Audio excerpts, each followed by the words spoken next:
Это новости спорта на Якутия-24, в студии Полина Долинская.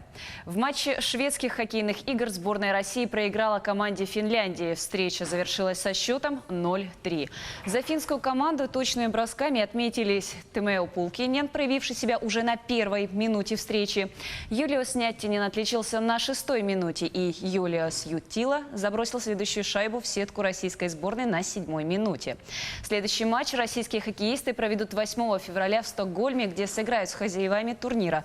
В этот же день финны встретятся с чехами. В зачете шведских хоккейных игр финны уверенно занимают первую строчку. Далее идет команда Швеции. Сборная России располагается на последней строчке. А в общем зачете Евротура сборная Швеции идет на 3-м месте, набрав 10 очков. Чехи занимают вторую строчку, имея в активе 11 баллов. Лидирует сборная Финляндии с 14 очками. Российские хоккеисты, набравшие 7 баллов, замыкают турнирную таблицу.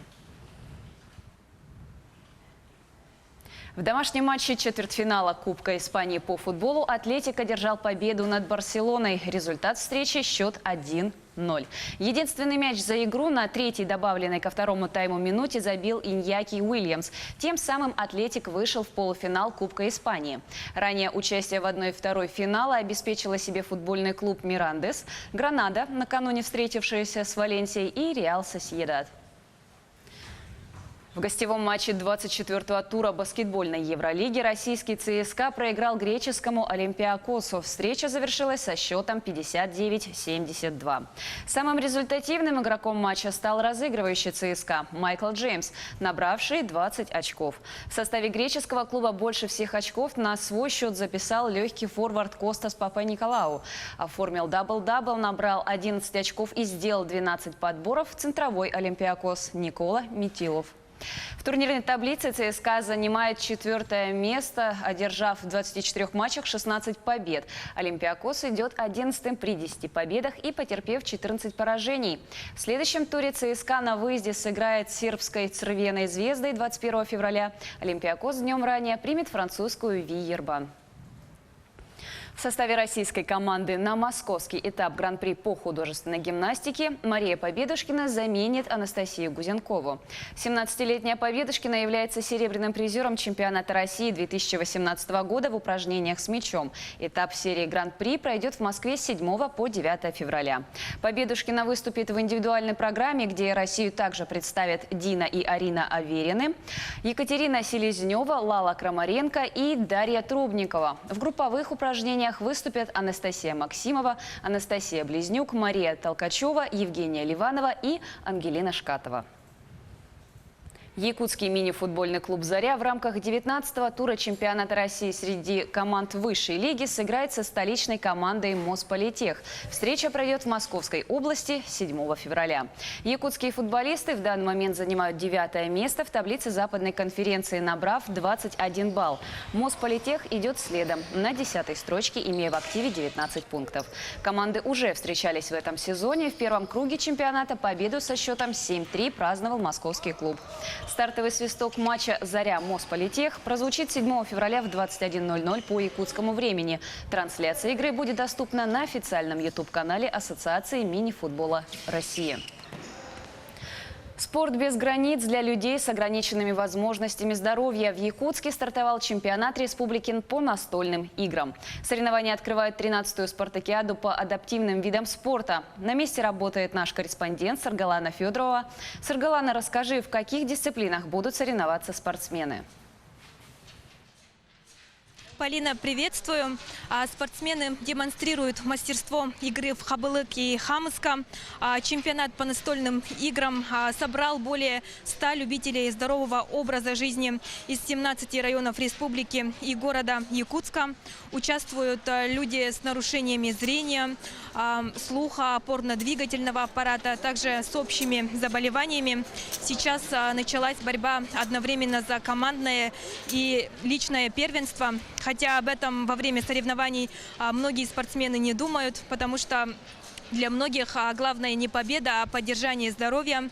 И рядом с судьями работают сурдопереводчики, которые объясняют участникам некоторые нюансы игры И для некоторых спортсменов это первый соревновательный опыт. Но, несмотря на это, все умело и ловко справляются с поставленными задачами. И мы поговорили с одним из участников, который приехал из Алдана, с Виктором Русаковым. Он рассказал нам, как ему помогает этот спорт. Настольными играми я начал заниматься недавно. Для здоровья они полезны, все нравится, руки развиваешь. А вот на вот это вот приехали на чемпионат по Хабалы-Хамыску впервые.